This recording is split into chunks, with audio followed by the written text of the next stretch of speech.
c'est le grand départ pour la Transat à partir de Fogo, tout à fait au sud du Cap-Vert. Alors on était au mouillage. Hop là, il y a encore beaucoup de vent, hein, vous connaissez. On était au mouillage dans le petit port de Fogo. Notre ancre est quelque part là-bas, loin devant. On est sur 5-6 mètres de fond, on est à moins de 100 mètres des falaises. Mais bon, on était bien installé. J'avais mis une deuxième ancre derrière qui s'y trouve encore. Une deuxième ancre derrière qui s'y trouve encore pour nous tenir dans l'axe du vent. Voilà, je vais aller la relever tout à l'heure avec l'annexe et la remonter. Là-bas, ça donne confiance, hein. Un cargo échoué. Là, un petit catamaran qui s'est installé hier après-midi. Et quand on va être parti, il va venir se mettre plus près. Là-bas, un cargo qui attend l'après-midi, je pense, pour venir s'installer. Là-bas, tout au fond, vous ne le voyez pas, mais moi je le vois. Il y a un ferry qui fait Brava, Fogo régulièrement, qui va venir s'installer cet après-midi. Donc, il y a plein de marchandises qui se préparent là-bas. Et il y a beaucoup de vent. Là, on a 25 nœuds dans le port. On est à l'abri. Ici, ça moutonne, donc on va prendre pareil 25-30 nœuds. On va installer, je repars là-bas. On va installer notre grande voile, notre grand nouveau SPI asymétrique, là, la Bora, fabriquée par Oxley. J'ai déjà préparé les cordages. La question c'est est-ce qu'on la hisse, est-ce qu'on la met en place avant de quitter le mouillage ou est-ce qu'on le fait en mer en se faisant secouer?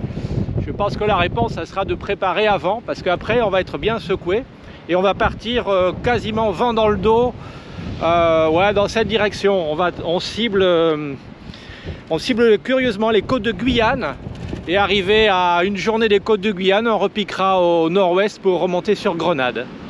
Voilà, c'est le programme de la matinée. Il est 14 h. On s'est fait chier à remonter l'ancre arrière. C'est une forteresse. Je vous laisserai regarder ce que c'est sur internet, hein. F-O-R-T-R-E-2-S, comme une forteresse, mais en anglais. Elle est dimensionnée pour Tiama, pour servir d'encre de secours au cas où on a un problème avec l'ancre principale, ou pour servir de deuxième ancre, pour se tenir dans l'axe à l'arrière, ou deux ancres à l'avant en cas de gros temps. Cette ancre a la réputation de parfaitement tenir dans le sable et d'être très performante. Je vous confirme qu'elle est extrêmement performante. C'était un fond de sable volcanique noir tout à fait ordinaire. Elle était enfoncée à 100%. On voyait juste un bout de chaîne qui dépassait. On a essayé de la remonter avec l'annexe. Impossible de la soulever. C'était à 6 mètres de fond. J'ai pris palmas tuba. Je suis descendu, essayé de creuser un peu autour. Elle était trop enfoncée. Donc il a fallu rallonger le mouillage, enfin il a fallu mettre le bateau en prise en marche arrière pour ne pas se faire dériver. On n'a pas pu rattraper, donc on est allé chercher une bouteille de plongée et instable. Et je suis descendu tranquillou, ça m'a pris 5 minutes, hein. C'était pas très long ni très difficile, mais en apnée, il m'aurait fallu 5 minutes d'apnée et des allers-retours infinis. Et on a fini par, enfin j'y suis allé, j'ai fini par déterrer l'ancre, je l'ai mise sur le côté, c'était parfait, et puis j'ai pu la remonter avec la nette, c'était un peu lourd mais ça va bien. Maintenant voilà, tout est presque rangé, Béatrice finit de ranger les affaires de plongée, ça nous a pris quand même 2 heures cette plaisanterie, donc je le saurai, cette ancre est redoutable au niveau tenue. C'est bon à savoir pour ceux qui hésitent sur quoi prendre comme deuxième ancre, elle ne prend pas de place au niveau rangement. Et dans du sable, c'est vraiment exceptionnel, mais il faut savoir qu'on ne peut pas le remonter à bras d'homme avec une annexe.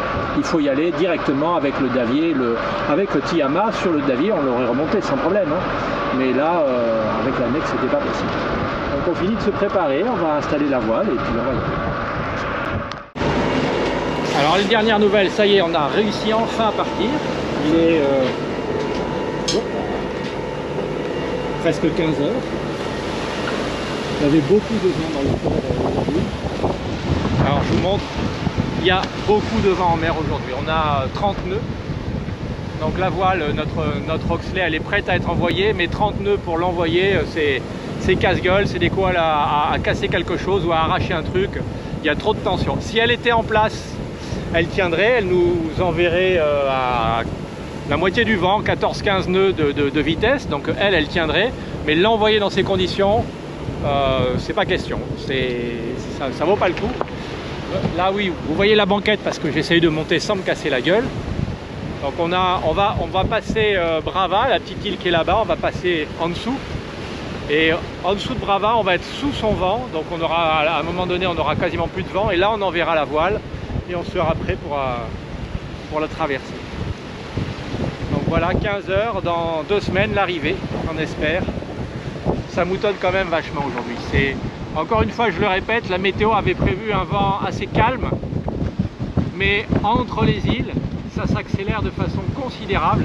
Surtout quand il y a une grande île comme Fogo à 2800 mètres d'altitude derrière, là tout là-haut. Le vent est canalisé des deux côtés, on l'a vu quand on a fait le tour de l'île hier. Au nord-est de l'île, il n'y avait pas un clapot sur la mer, elle était calme, il y avait quasiment, enfin il y avait un peu de vent mais pas beaucoup. Et on le voyait, le vent s'accélérait à l'est et au sud-est et bien ici au nord-est et au nord-ouest et à l'ouest. C'est impressionnant. Donc là, il valait mieux être au port, mais même pas, on s'en va là. C'est l'heure des dauphins, il y en a partout. J'ai un peu tardé à chercher la caméra, j'espère qu'il en reste. On est entouré. Alors vous verrez pas grand chose parce que c'est en mode large, la GoPro. Mais là, voilà.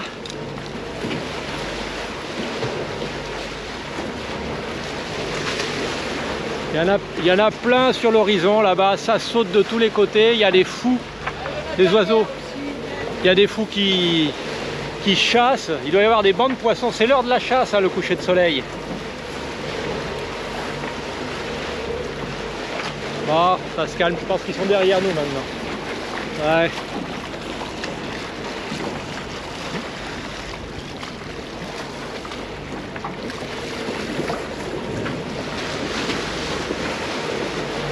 C'est toujours sympa.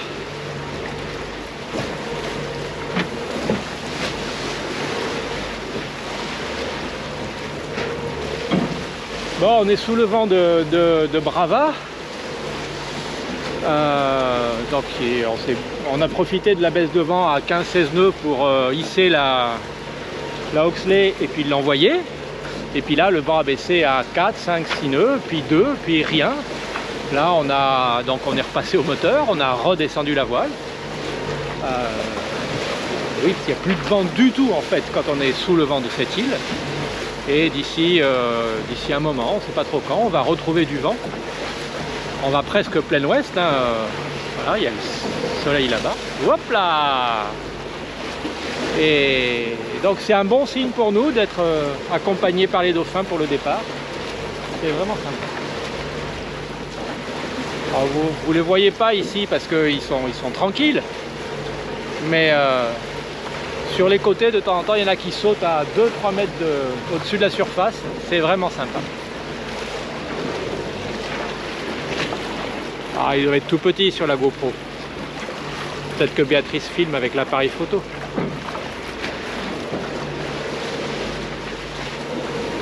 Voilà, et là, la Oxley qui attend d'être renvoyée tout à l'heure.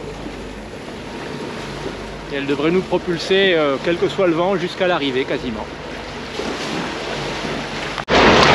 Bon, les conditions sont tranquilles, hein. Là j'ai le gilet parce que c'est une question de sécurité. Je suis assis les traces du bateau, ça bouge pas, c'est calme. On a un petit plateau qui vient de devant nous, alors que tout à l'heure on avait la houle qui venait de l'autre côté. Forcément ça contourne l'île et ça se regroupe quelque part là.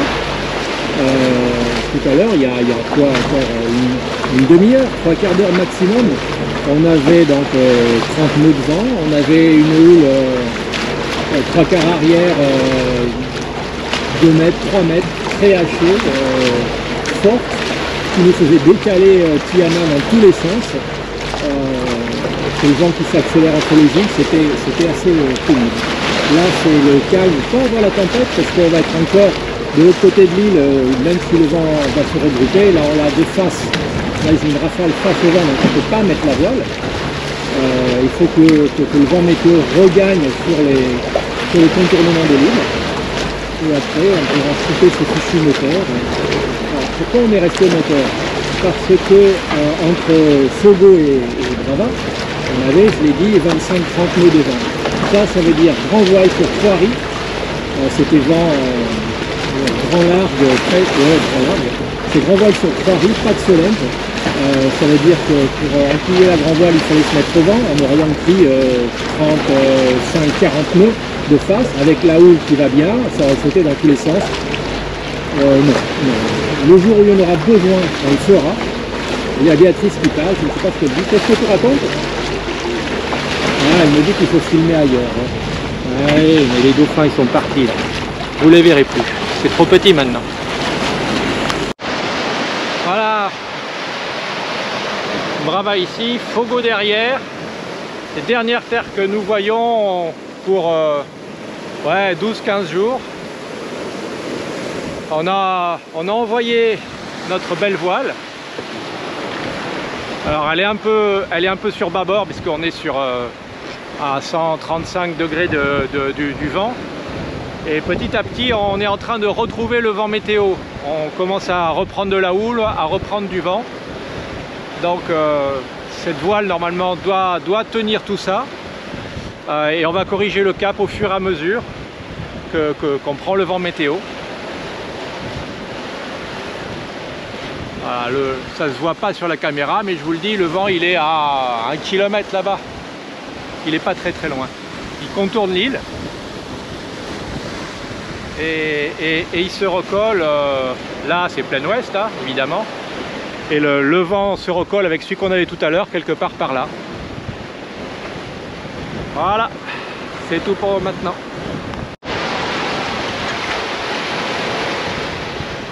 Voilà, on a la houle qui nous rattrape parfois.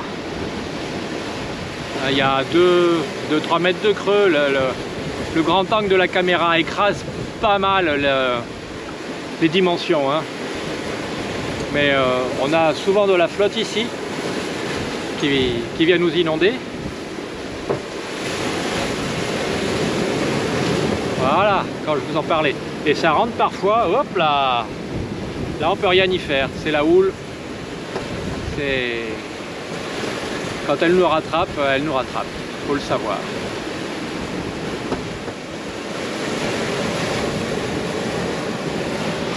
Hop, je me mets debout.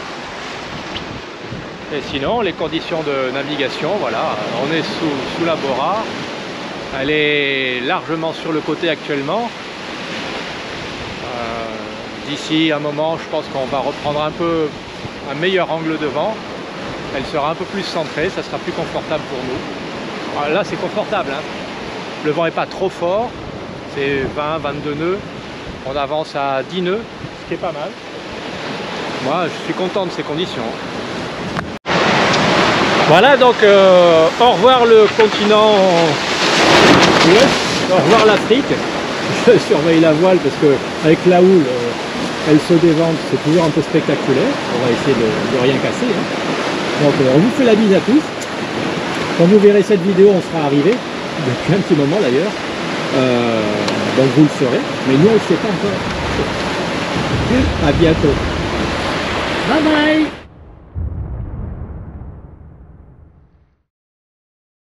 Notre belle voile vient d'exploser dans 20 nœuds de vent. Donc elle est taillée pour 28-30. Là il n'y a aucune explication.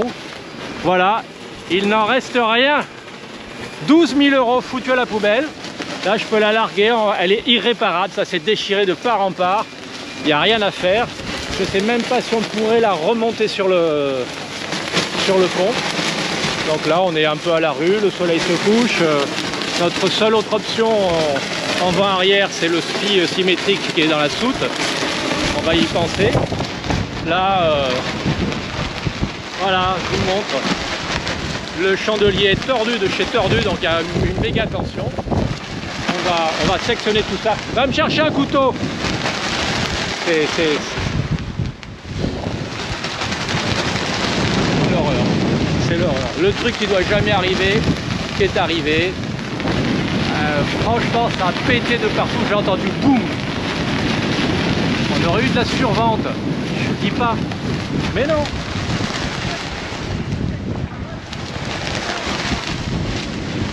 Je ne sais pas, chaque chose en son temps. Retourner à Brava, c'est encore autre chose.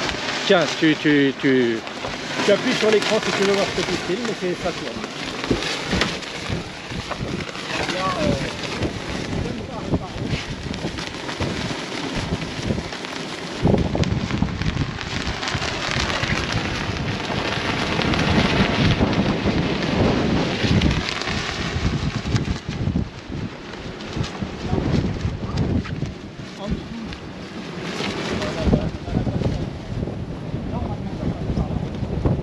Non, et il faut que tu récupères les écoutes en plus.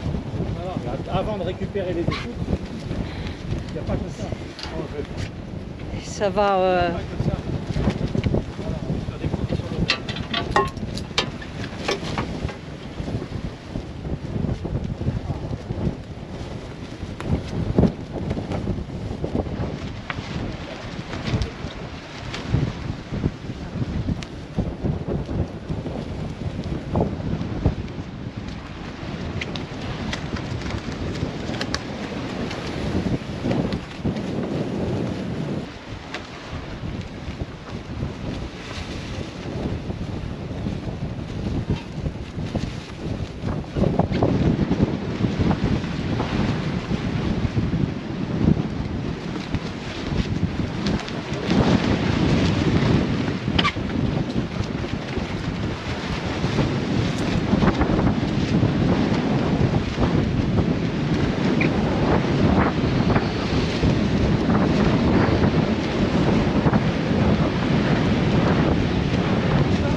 Ça, c'est tendu à bord.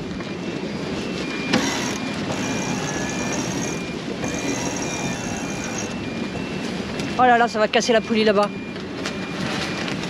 Il faut la défaire... Merde. Il faut la défaire de là-bas, là. Oh, putain. Tiens.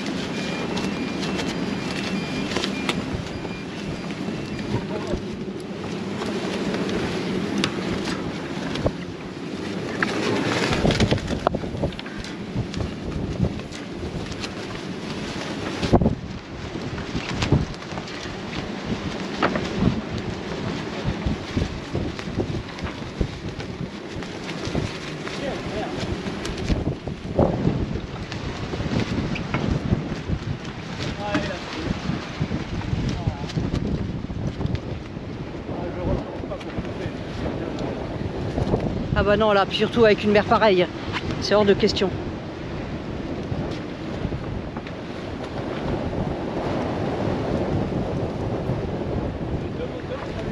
Les deux moteurs sont allumés.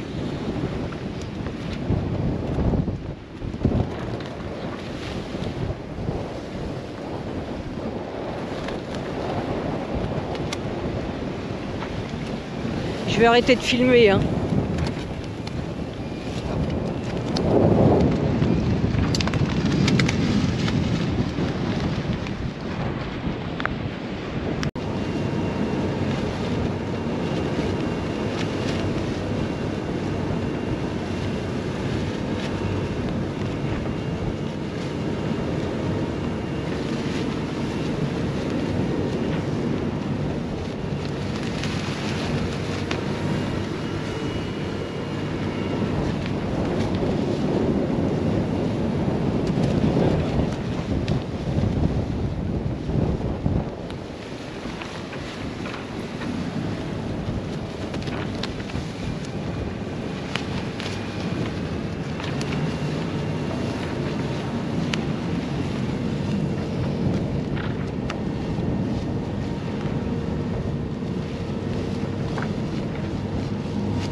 changer de côté la voile.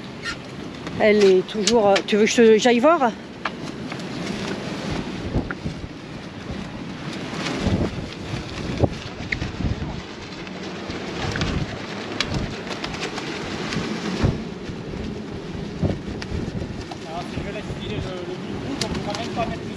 Je sais, je sais, je sais. Je sais.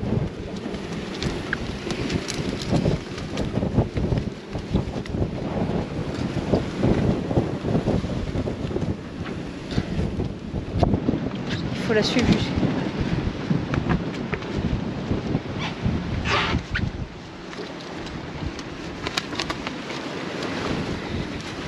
Et si tu tires sur le bout de rouge, tu pourras pas la ramener? Si, mais il faut que je coupe le... faut que je coupe ça. C'est chiant.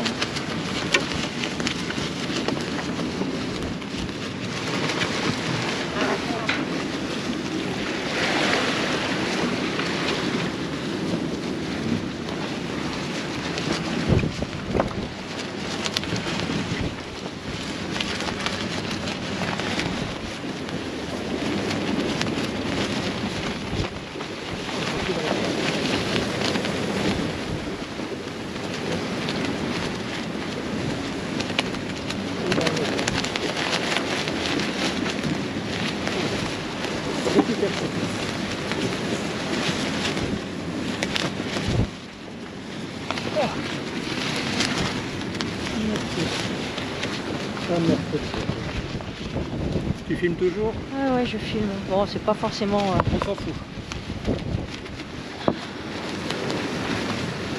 Voile, sauf que récupérer, que du coup, on récupère. On va juste déchirer. Et là, il doit y avoir qu'un petit morceau. Il est où l'autre? Jaune. Et donne-moi le rouge qui part pas à l'eau. Le rouge, Donne-moi le rouge là. je peux pas te le donner, j'ai pas laissé le mot.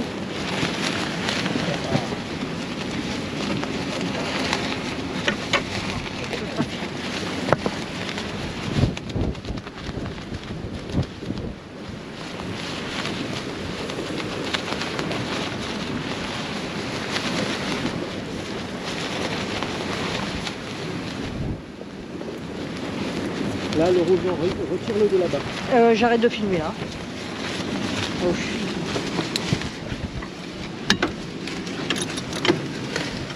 À la main, il n'y a pas de... Je le laisse dans l'eau.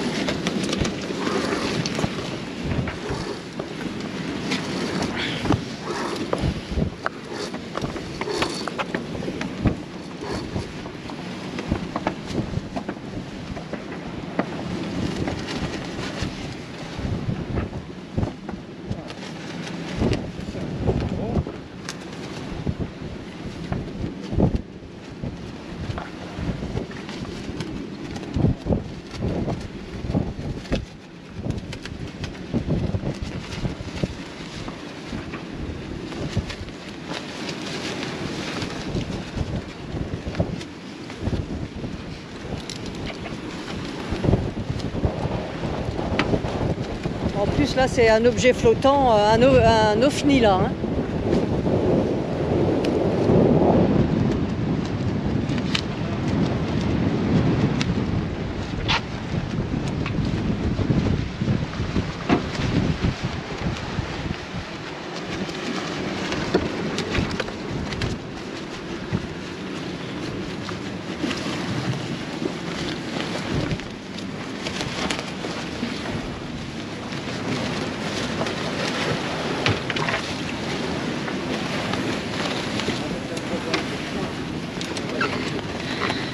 Attends.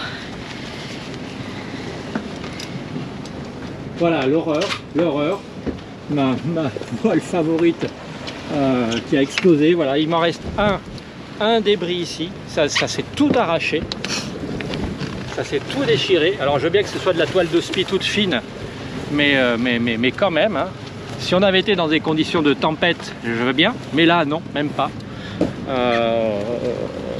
Donc très déçu. La voile est partie à la dérive, on a récupéré les cordages, j'ai juste coupé une écoute. Et là maintenant, il y a un bout de voile qui traîne là-haut, on va l'affaler, si on peut. On va redescendre la chaussette. Et puis notre seul autre choix pour cette nuit, c'est soit mettre la grand voile sur 3 riz et dormir, et on verra mieux au petit jour demain, mais voilà, on est en quasi-vent arrière, c'est le bordel, ce bateau n'est pas fait pour ça avec ces voiles là, on n'est pas équipé. Et on pourrait mettre le spi symétrique qui est fait pour ça, que je l'avais déjà, je n'avais pas besoin de racheter notre voile, hein. Mais le spi symétrique il est au fond de la soute, il fait nuit ou presque nuit, j'ai pas envie de l'envoyer maintenant, donc on va récupérer, on va descendre la chaussette, affaler la drisse, le bout de voile qui reste, et on enverra la grand voile sur 3 riz, un bout de solente et c'est tout. Je coupe, bye bye. Bon, après toutes ces péripéties, on a mis la grand voile sur 3 riz, oui je sais, c'est 2 de trop par rapport aux conditions de vent qu'on a, 1 de trop, ça c'est certain, 2 probablement. Mais voilà, maintenant moi je peux passer une nuit tranquille, Béatrice aussi, elle nous a préparé une bonne petite salade composée. On va se tester le thon du Cap-Vert, mis en boîte à San Niclo. Et on va bien se régaler, et puis voilà, là on avance à 6-7 nœuds, parfois moins. On va se traîner un peu pendant la nuit, mais ça va nous permettre de nous poser et de voir venir et d'encaisser la perte de notre belle voile. Sniff.